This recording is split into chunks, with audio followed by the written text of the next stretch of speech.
10 minutes before I was about to leave the house with a plate of my mother's favorite lemon bars, my phone lit up with a message that made me stop cold. Skip dinner tonight. Liam's girlfriend isn't comfortable with you. I stood over the kitchen sink, staring at the screen while the steam from the dishwasher fogged my glasses. Comfort, apparently, now ranked higher than blood. And in that moment, I made two silent promises to myself. First, I would keep every record, every receipt, every piece of evidence that proved what was happening. And second, I would never again beg for a seat at a table I had spent my entire life helping to set. My name is Ava Bennett. I'm 30 years old, an urban designer living in Seattle.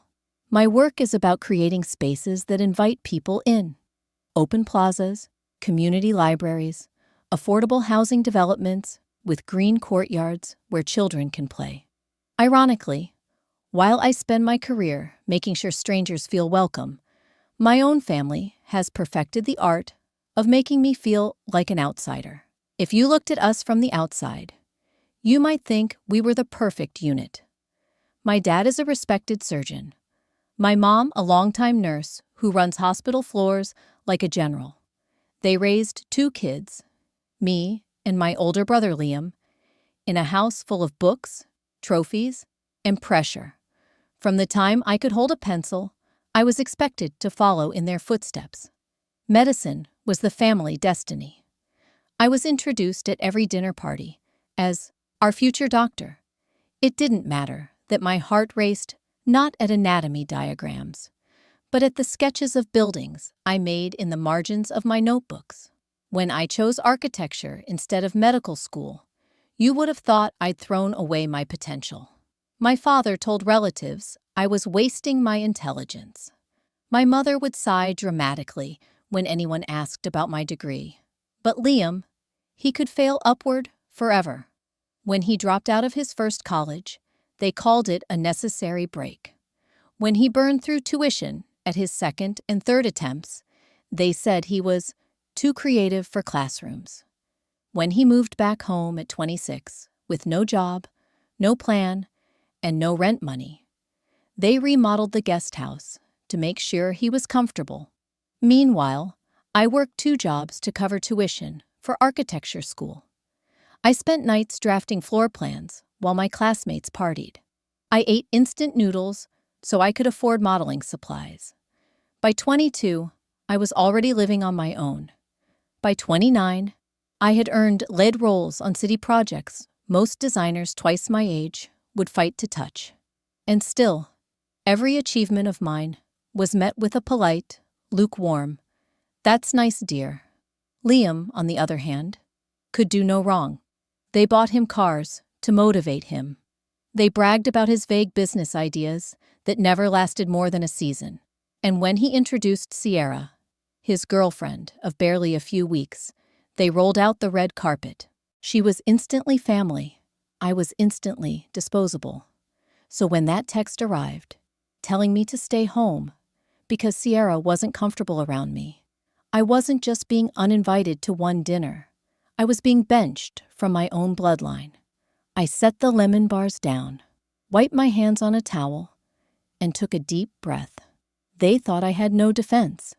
They thought exclusion was final. But they forgot one thing. I still had a fairness addendum signed 6 years ago. Your story matters. Drop your city in the comments so we can see how far courage travels. Subscribe and join me, because what comes next is reclaiming a voice I thought was gone. My parents built their lives inside the hospital walls. Dad stitched hearts back together in surgery. Mom commanded entire units with a clipboard and a glare. Discipline, achievement, sacrifice. Those were their commandments, and they applied them to me with surgical precision. Every grade I brought home was scrutinized. Every decision was measured against the standard of a future doctor. When I shifted toward design, they acted as if I'd defected to the enemy's camp. Liam, meanwhile, lived under a different set of rules. He was their golden child, their wild card. When he stumbled, they called it growth. When he failed, they called it learning. When he ran out of money, they called it support. My parents wrapped his failures in silk excuses, presenting them to the world as misunderstood genius. I used to tell myself I didn't resent it, that I was stronger for being pushed harder. But truthfully, it left a scar that never stopped aching. Then came Sierra, a woman with shiny hair, flawless timing, and a smile engineered to melt any parent desperate for their son to finally look like a success story. The first Sunday, she walked into the house. She carried flowers and called my mom the mother I always dreamed of. My dad beamed when she laughed at his old war stories from the operating room. Liam barely had to say a word. Sierra did the work for him. By the end of dinner, it was as if she had been with us forever. Within a month, she had a key code to the front door. Within 2, she was redecorating the living room. One evening, I stopped by and found my graduation photo missing from the mantel. In its place sat a glossy picture of Liam and Sierra at a winery, laughing like royalty. Mom brushed it off. "We need to make her feel included," she said, like my presence was a threat instead of proof of loyalty. I'll admit it. One night, after scrolling through social media and seeing my own cousins repost Sierra's endless selfies, tagged with #FamilyGoals, I quietly unfollowed them. It was petty, yes, but there's only so many times you can see yourself erased in real time before you start cutting off the sting any way you can. Some people will say I should have just ignored it. Maybe, but I chose peace over pretending. The deeper Sierra sank her roots, the more calculated she became. She never attacked me outright. Instead, she spoke in soft barbs. "Ava's so independent. I could never spend so much time away from family." Or, "It must be nice to worry only about buildings instead of real relationships." My parents ate it up like it was gospel. One night, while refilling my water glass in the kitchen, I heard her voice from the hallway. She was talking to my cousin Jake, her tone sweet as honey. "So, which rental duplex do you think they'll gift first? The one near the lake or the one closer to downtown?" My hand froze on the faucet. Gift? She'd been in the family less than a season, and she was already making inventory of properties that didn't belong to her. I walked back into the living room, my face calm, my heart pounding. Nobody noticed the shift in the air except me. That night, I wrote down her words in my notebook, another entry in the growing record I was keeping. The very next morning, my phone buzzed with a calendar notification. My parents' shared account. The title read, "Estate Planning Coffee, without Ava." Money has a way of revealing where loyalty really lies. I learned that fast. It started with what my mom called a little help. Liam and Sierra were moving into a new apartment, and apparently security deposits are just too much for young people these days. So my parents covered it. What she didn't mention was the number, $18,500 wired straight from their joint account. I found out when my aunt, not realizing she was betraying family secrets, forwarded me a copy of the congratulatory group chat. "You're so lucky to have such generous parents," one cousin typed. Lucky? I had begged for $3,000 in college to buy software I needed for architecture school. They told me it would build character to figure it out myself. That wasn't the end. A few weeks later, Dad proudly paraded Sierra's brand new crossover SUV in the driveway. Not Liam's, Sierra's, a gleaming $55,000 machine, handed to a girlfriend of less than half a year. I stared at it, wondering if anyone remembered the used Toyota I drove into the ground through grad school, patched together with duct tape and faith. My reward for years of sacrifice, a shrug. Sierra's reward for showing up, a luxury car. And then there was the cabin, the place where I sketched my first designs as a teenager, sitting on the dock with a notebook and the lake breeze in my hair. At Sunday brunch, I heard Mom casually say they were considering transferring the deed early, for tax reasons. Transferring it to Liam. I nearly dropped my coffee. What about equal distribution? I asked, voice even. Mom waved it off like I'd asked about the weather. You have your career, Ava. Liam needs more support. That sentence carved itself into my bones. My career, the one they never celebrated, was now the excuse to cut me out. I started saving everything. Screenshots of Chat's cousins forwarded to me. Notes of the money being handed out. Even a forwarded PDF showing the SUV insurance policy with Sierra's name on it. Some people would call that snooping, but I called it survival, because the pattern was clear. I was being erased, not by accident, but by design. And if the day came when I had to prove it, I wanted every shred of evidence in my corner. Then came the hit I didn't see coming. An email from HR landed in my inbox, flagged urgent. My director had received a message from someone close to your family, expressing concern that I was burning out and lacking balance. It wasn't signed by Liam. It was signed by Sierra. She had gone from charming my parents to trying to sabotage my career. My boss, thankfully, forwarded it to me with a note. I assume this is complicated. I wrote back one sentence. She's my brother's girlfriend who wants me out of the picture. He replied, just as simply, consider it deleted. But it wasn't deleted from my mind. If Sierra was willing to poison my family and my career, where would she stop? I tightened my grip on the one thing they all underestimated, my preparation. A week later, as I was reviewing blueprints for the city's cultural center, an invitation slid across my desk. My firm was hosting a design lead reception in my honor. 45 guests, industry leaders, mentors, clients. A night to celebrate everything I had worked for. That evening, I checked the RSVP list. My parents' reply sat there in black and white. Yes, Sierra will attend. If sabotage has timing, it prefers microphones. The night of my reception glowed against the Seattle waterfront. 45 guests gathered in a hall of glass walls and string lights, the sound of waves just beyond the terrace. It should have been a dream. My name printed on the program, my firm's partners shaking hands with city leaders, the jazz trio warming the air. Every detail whispered of recognition, of respect earned. And then my family arrived, 40 minutes late, as if they were headliners, not afterthoughts.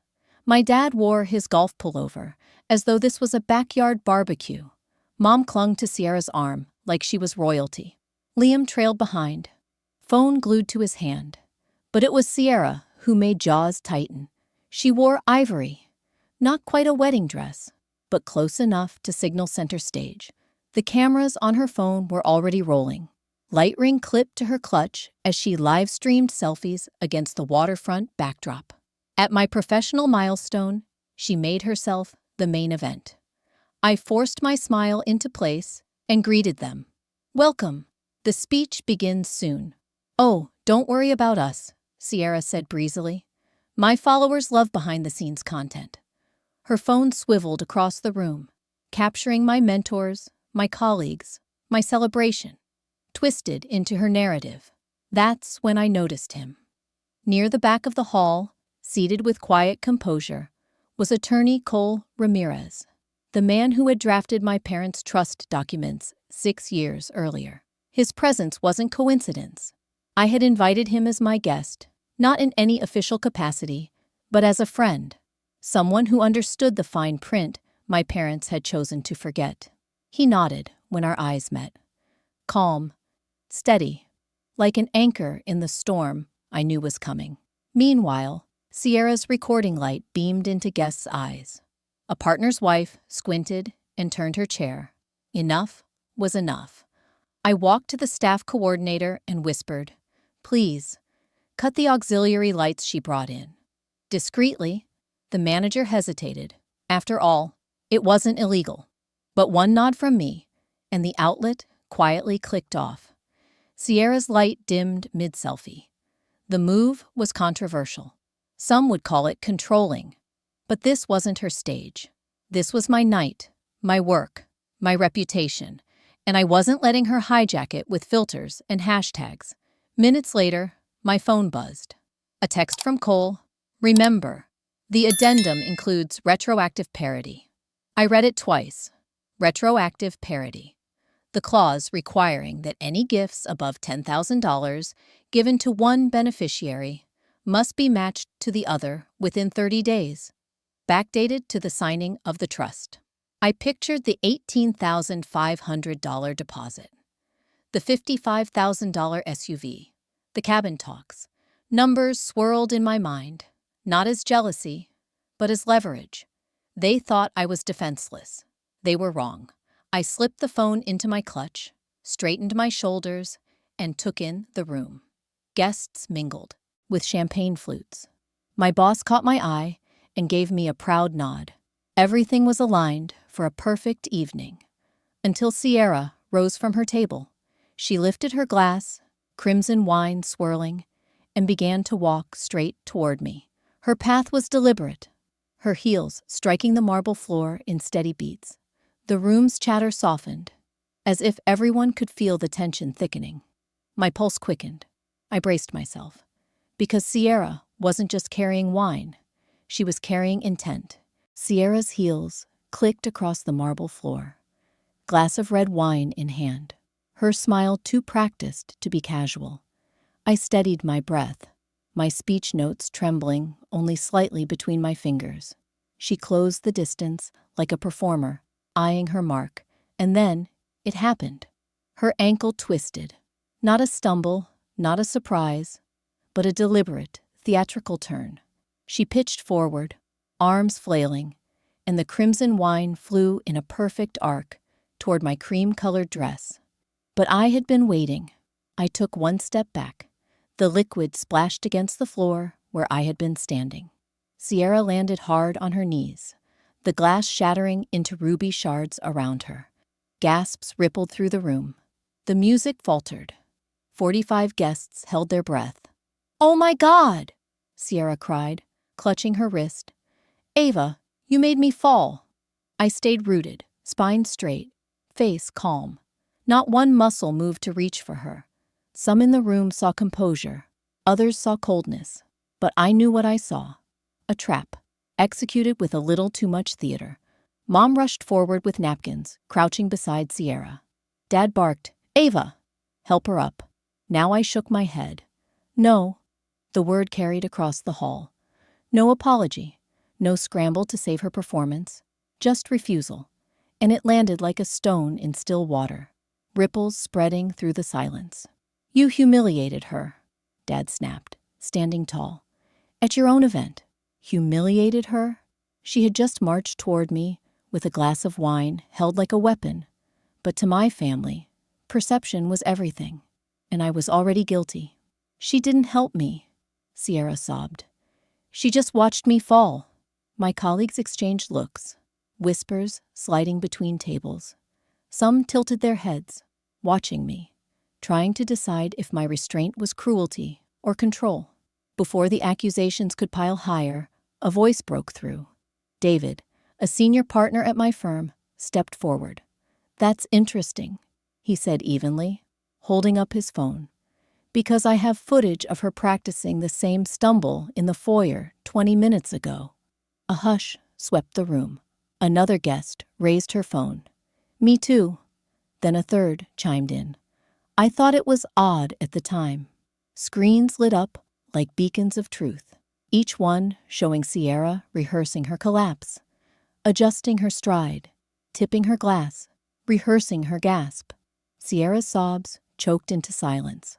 Her mascara streaked as she looked around, realizing her script had unraveled. Still, my family clung to the performance. "She must have been nervous," Mom insisted. "Practicing how to make a good impression." "By throwing wine on your daughter?" Janet, my mentor, asked with an arched brow. The room shifted.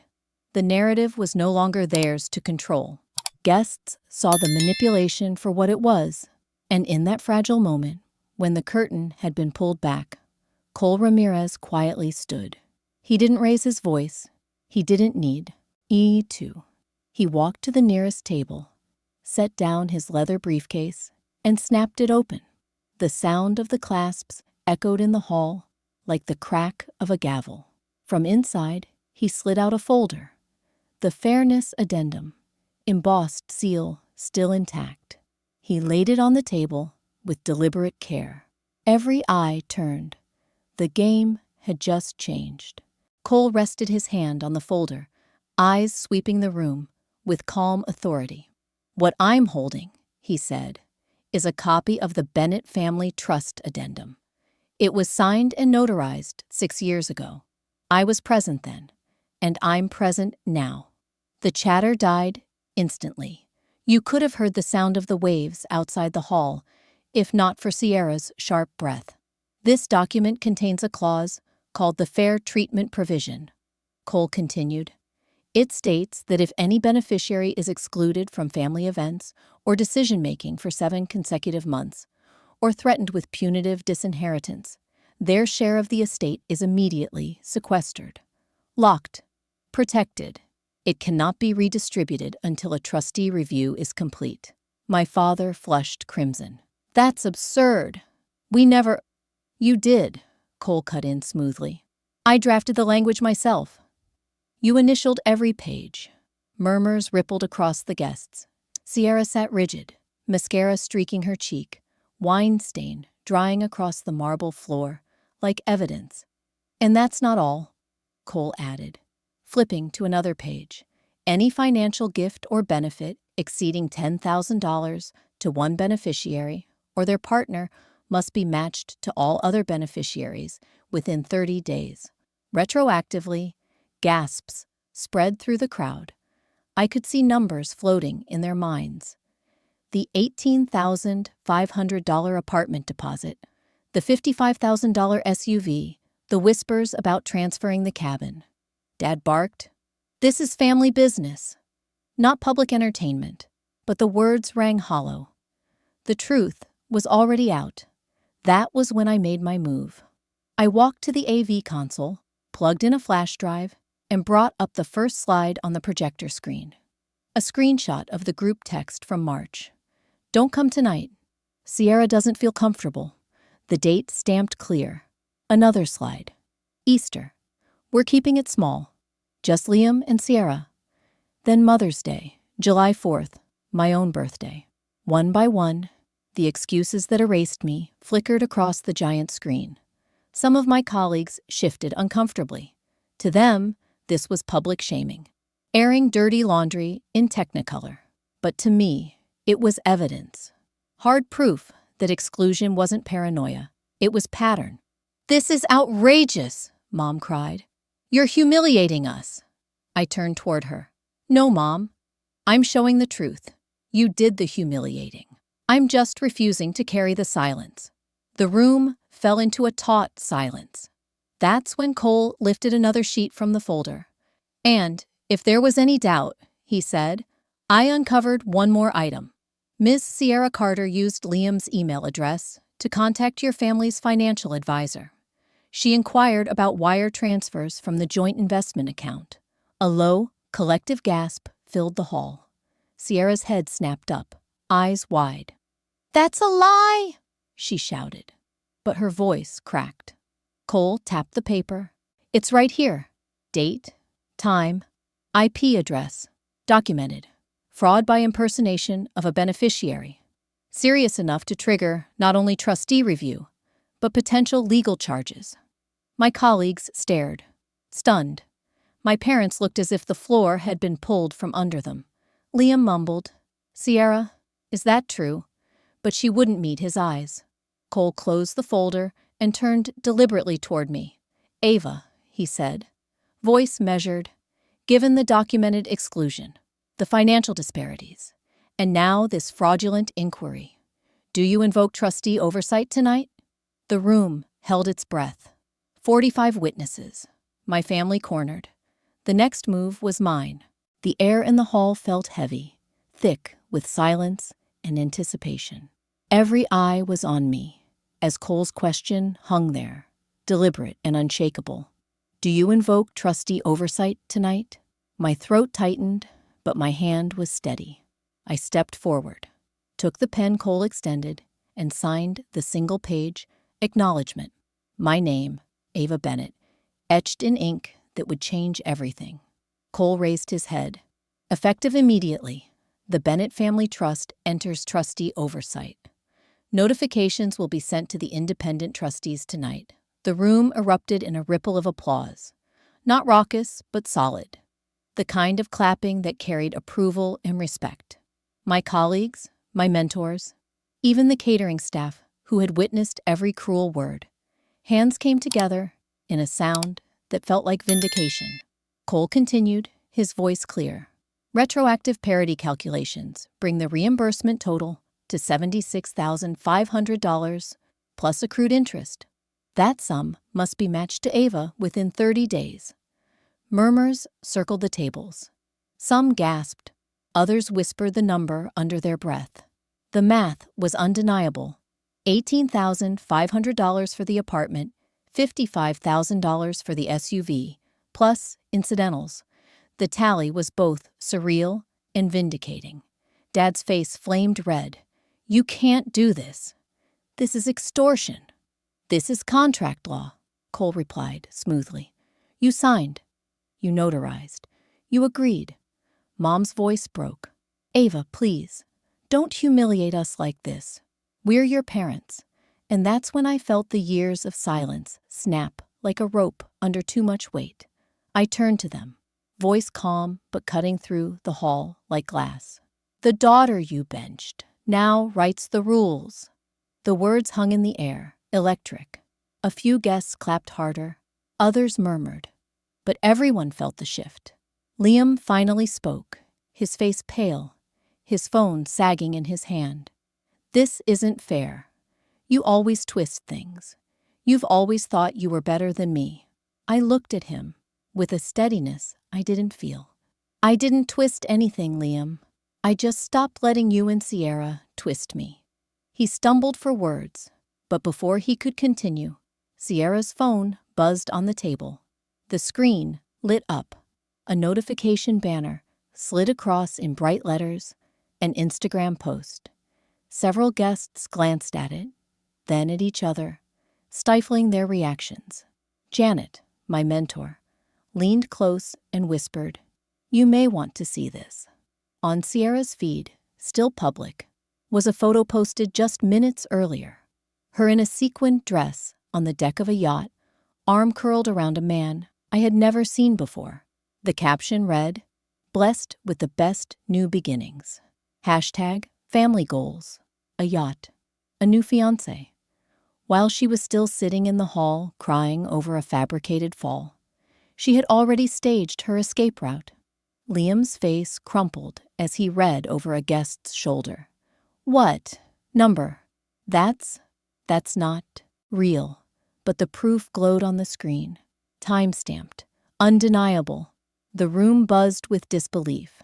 Sierra had not only tried to sabotage me, she had been soft-launching her next life in real time. Dad stepped forward, voice hoarse. "Ava, end this spectacle. Right now. We'll leave quietly if you stop this nonsense." I straightened. "You should leave regardless." "Excuse me?" Mom snapped, eyes wide. I turned to the venue staff. "Security, please escort my parents and my brother out." The gasp that went through the room was sharp enough to cut. Some of my colleagues widened their eyes, shocked at what they saw as coldness. Others nodded, as if silently cheering a line finally being drawn. The guards, polite but firm, approached my family. Mom sputtered, "You can't mean this." "I can," I said, steel in my voice. "You demanded I apologize to the woman who tried to humiliate me. You chose her over me for months. Tonight, you threatened to disown me in front of my colleagues. You made your choice.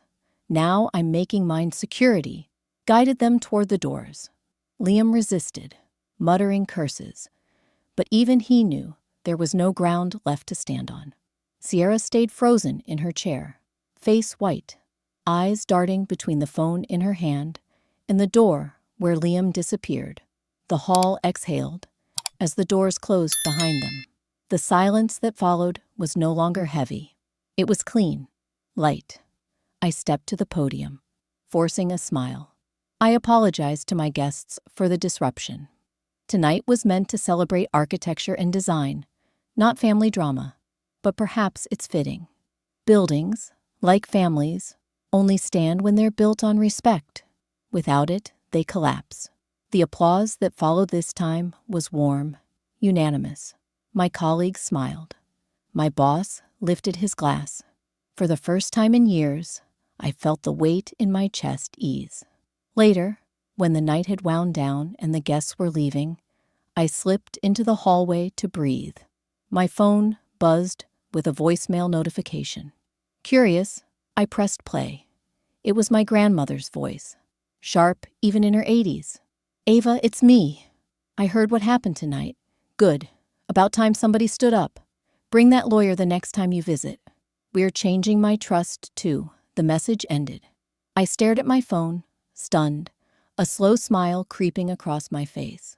The battle with my parents had detonated, but it had also lit a fuse I hadn't expected. The morning after the reception, I woke with a clarity I hadn't felt in months. The sunlight stretched through my curtains, crisp and golden, as if the city itself was congratulating me for surviving the storm. My phone, however, was less kind.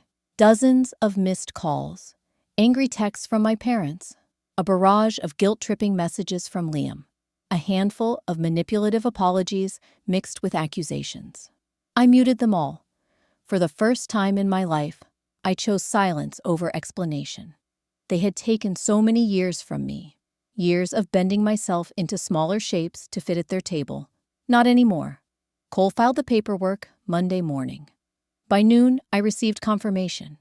My portion of the estate was officially sequestered under trustee oversight. Retroactive parity required immediate reimbursement of $76,500 plus interest. The money landed in my account within 2 weeks. A wire transfer that carried no apology, only legal compliance. I stared at the numbers for a long time, then made a decision. Half went to a scholarship fund for young women studying urban design. The other half launched a foundation for people estranged from toxic families, a place for resources, counseling, and legal education. If my fight had value, it would be in making sure others didn't feel as alone as I had. At the office, whispers of the reception spread quickly, but not with the ridicule I'd feared. Instead, there was respect. Richard, my boss, stopped me in the hallway. "You proved you can navigate a crisis with composure and strategy. That's leadership." Ava. Within 6 months, I was tapped to lead 2 new projects, each one larger than the last. Clients specifically requested me by name. Colleagues who had sat in that hall congratulated me, not just for my promotion, but for standing up to the kind of injustice everyone secretly dreads in their own families. Sierra, meanwhile, was gone. The Instagram yacht photo told the story before Liam could. She had already secured her next stage, her next audience. Liam called me once, voice slurred, begging for a place to crash after my parents locked him out. I told him firmly, "I am not your safety net." Then I hung up. It hurt, but boundaries are not cruelty. Boundaries are survival. The surprising twist came from my grandmother. Her voicemail, after the reception, had been sharp, almost gleeful. "Bring that lawyer. We're changing my trust, too." When I visited her a week later, she clasped my hand, her grip still strong. "Your parents are fools," she said. "But you, finally, you fought back. I want to make sure the rest of what I have doesn't fall into their hands if they keep acting like children." It wasn't about money. It was about principle. My grandmother saw me, respected me, and wanted to protect me in ways my parents never had. That afternoon, As Cole patiently explained the legal options, I felt something I hadn't in months. The warmth of being chosen, not discarded. Then came the letter. A thin white envelope in my mailbox, addressed in my mother's familiar handwriting. I almost tossed it unopened, but curiosity won. Inside was 3 pages, carefully written in her elegant script. She admitted what I had known all along, that they let Sierra manipulate them, that they chose comfort over truth, that they pushed me harder because they knew I was capable of more. She confessed they had failed me as parents, and while they didn't expect forgiveness, they wanted me to know my father had been clipping every magazine article that featured my designs. "We don't deserve another chance," she wrote, "but if you ever want to try rebuilding, it will be on your terms." I folded the letter, slid it into a drawer, and closed it. Maybe one day I would answer, but not now. Trust, once shattered, doesn't rebuild with words. It rebuilds with actions, consistent and humble, over time. In the months that followed, I learned a truth I wish I had known years earlier. Family is not defined by blood, but by respect. Family are the people who celebrate you when you succeed, who hold you up when you stumble, who never demand that you shrink so they can shine brighter. Family are the friends who stood by me at the reception, the colleagues who toasted me, the grandmother who chose justice over denial. If you've ever been cut out, silenced, or told you weren't enough, hear me clearly. You are enough. You always were. You don't need permission to take up space at the table. And if the table is hostile, you can build your own. That's what I did. Tonight, I'll sit with people who love me, not because of obligation, but because of choice. I'll laugh without worrying if it makes someone uncomfortable. I'll share my ideas without shrinking them. I'll stand taller, knowing that the life I've built is sturdier than any inheritance. Respect isn't negotiable. It never was. And now, finally, I live like I believe it. So if my story has reached you, if it stirred something familiar in your chest, share where you're listening from. Let's map how far resilience travels and remind each other we are not alone. Because family is not about blood. It's about respect. And respect is the foundation of every life worth living.